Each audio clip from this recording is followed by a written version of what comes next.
Sebegitu kuatkah pengaruh Jokowi dalam pemilu 2024?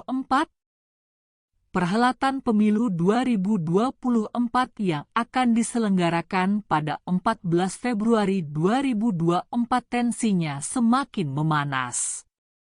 Drama-drama politik semakin menjadi-jadi demi memikat para pemilih. Dari ketiga pasangan capres-cawapres yang sudah ditetapkan, semuanya memainkan peran dengan mempunyai judul masing-masing. Semuanya beradu keterampilan dalam memikat para penggemar masing-masing, syukur-syukur bisa menarik penggemar pihak lawan. Sebelum penetapan cawapres dari kubu Ganjar dan Prabowo, sepertinya hanya ada dua genre drama. Yang pertama, genre perubahan yang ditampilkan oleh pasangan Anies Muhaimin Iskandar, dan yang kedua genre keberlanjutan yang diperankan oleh kubu Ganjar dan kubu Prabowo. Kubu Anies Cak Imin terus konsisten dengan tagline perubahan mereka, konsisten mengkritisi pemerintahan Jokowi dengan terus-menerus memberikan gagasan-gagasan verbal sebagai solusi dari kritikan yang disampaikan. Sedangkan kubu Ganjar dan Prabowo dengan kokoh membela dan mengutarakan prestasi pemerintahan Jokowi dan dengan tegas akan melanjutkan apa yang telah dicapai Jokowi. Meskipun sesekali ada kritikan-kritikan yang sifatnya kecil sebagai bumbu penyedap dan menunjukkan ke publik, jika memang masih ada kekurangan-kekurangan dari pemerintahan Jokowi. Singkat cerita, tibalah pengumuman cawapres dari kubu Ganjar Pranowo dengan memilih Mahfud MD sebagai cawapres. Penunjukan Mahfud MD yang merupakan Menko Polhukam dari Kabinet Pemerintahan Jokowi, seolah menyiratkan jika Ganjar Pranowo masih konsisten dengan keberlanjutan dari pemerintahan Jokowi. Di sisi lain, kubu Prabowo masih belum menentukan siapa yang akan dipilih untuk mendampingi dirinya. Dalam proses menunggu siapa cawapres Prabowo inilah drama-drama baru mulai bermunculan. Salah satunya adalah dengan dikabulkannya penurunan batas usia cawapres dari 40 menjadi 35 dengan persyaratan tertentu oleh Mahkamah Konstitusi. Yang menariknya lagi, keputusan MK terkait usia cawapres ini langsung diterapkan oleh Bawaslu, KPU. Hingga akhirnya, dipilihlah Gibran Rakabuming Raka yang merupakan anak sulung dari Presiden Jokowi menjadi calon wakil Presiden Prabowo Subianto. Banyak kalangan yang menilai jika keputusan MK yang diketuai oleh Anwar Usman adalah bentuk intervensi pemerintah yang dipimpin Jokowi, yang mana Anwar Usman merupakan kakak ipar Jokowi dan merupakan paman dari Gibran Rakabuming Raka. Sehingga beredarlah istilah baru yakni Mahkamah Keluarga.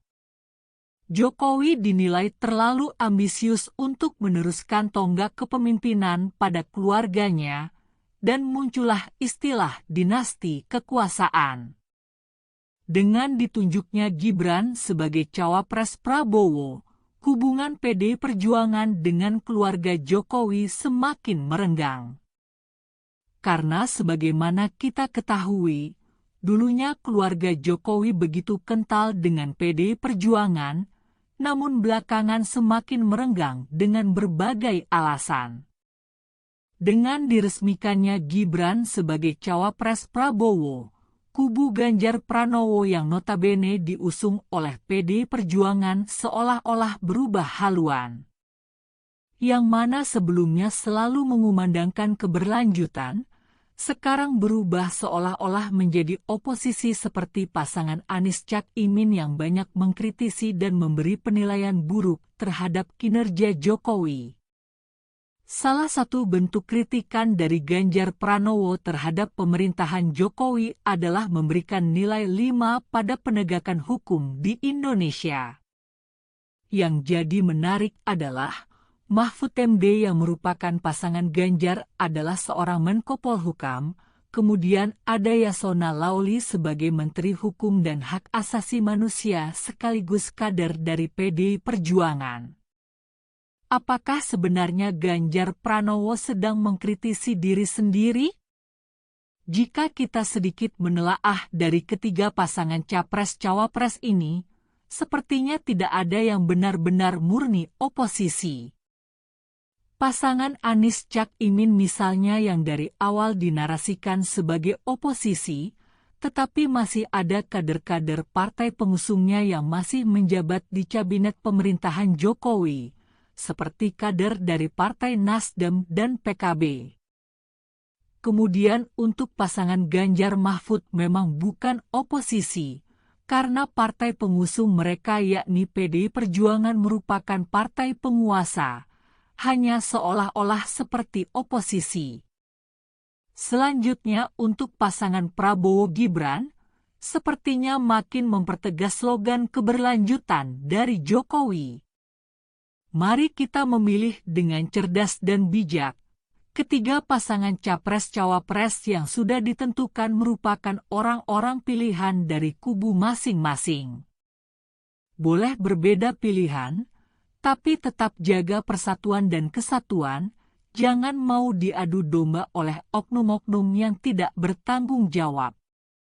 Ingatlah, tidak ada teman dan musuh yang abadi dalam politik, semuanya akan menyesuaikan sesuai kepentingan.